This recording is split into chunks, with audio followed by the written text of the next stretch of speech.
Hello everyone, Ace here, and I've noticed that a lot of people actually seemed quite interested in my previous historical video regarding common Anzac myths, and of course want to see more videos like it. And so today I've decided to go along a similar theme. So today let's have a look at a very obscure battle that occurred in 1918, one that appears to actually be somewhat connected to World War I, but took place in North America, specifically the Battle of Ambos Nogales. But to understand why and how this battle occurred, it's important to first look at the towns of Nogales themselves, as well as what were at the time relatively recent events in that area's history. First of all, the two towns of Nogales are actually located on the US-Mexico border, the northern town being situated in Arizona, and the southern town being situated in the Mexican state of Sonora. In between them, as shown in this photo from 1899, was the International Street, with the only form of security in sight being the customs post in the middle of the street. Despite this lack of security at the time, however, tensions were nevertheless quite high. It's quite important to note that at this time, Mexico was undergoing a revolution, one that would see violence spill out across the border into the US as well, including multiple examples in and around both of the towns of Nogales themselves.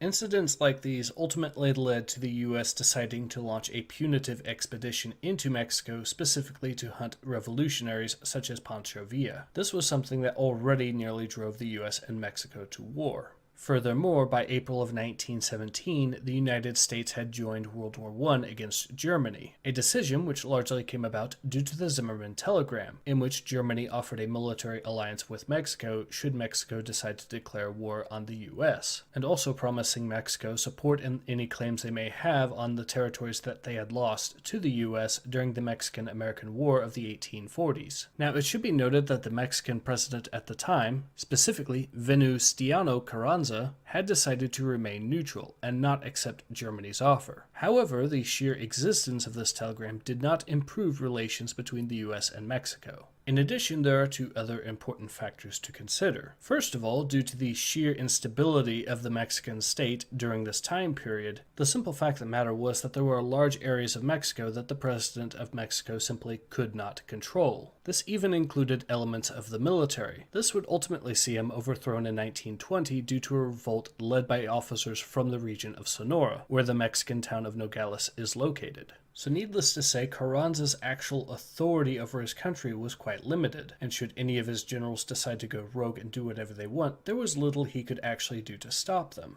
And that brings me quite cleanly to the second point I need to make. That being that German spies were actually quite successful in infiltrating the Mexican government at this time, with a number of them even managing to become members of the inner circle of individuals such as Carranza himself and Pancho Villa. And the efforts of these German spies at the time did indeed include things like sabotage and attempts to further stir tensions between the US and Mexico, in the hopes of driving them into war. And so by mid-August of 1918, the US Intelligence Division had received some interesting reports from Nogales, Sonora, including reports that military supplies were being stockpiled, that defensive positions were being dug, and that all of this was being overseen by men who appeared to be German, and who were specifically helping train the local soldiers. In addition, a letter which was claimed to be written by one of Pancho Villa's officers had arrived. This particular officer had apparently decided to warn the United States of German influence in the town of Nogales, Sonora, and specifically battle plans that were scheduled to launch on August of the 25th. Now, it isn't exactly clear if this letter was legitimate,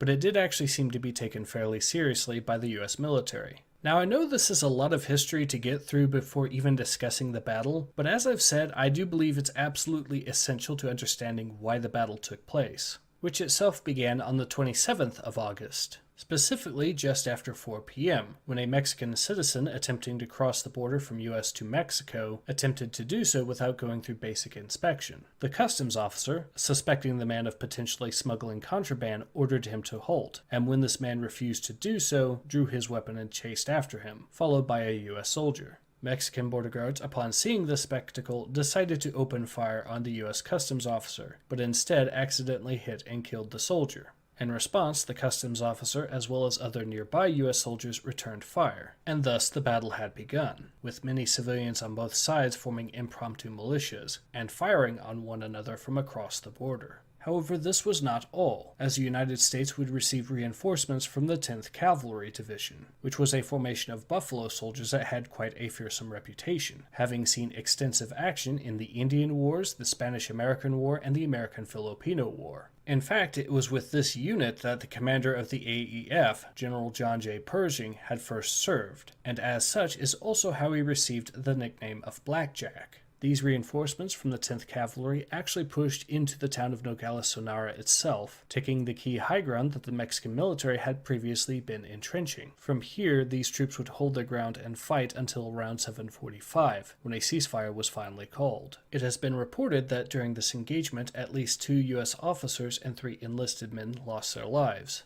as well as several militiamen. Losses on the Mexican side are not as well documented. However, it is known that among them was the mayor of the town of Nogales, Sonora, who was tragically cut down while trying to end the violence.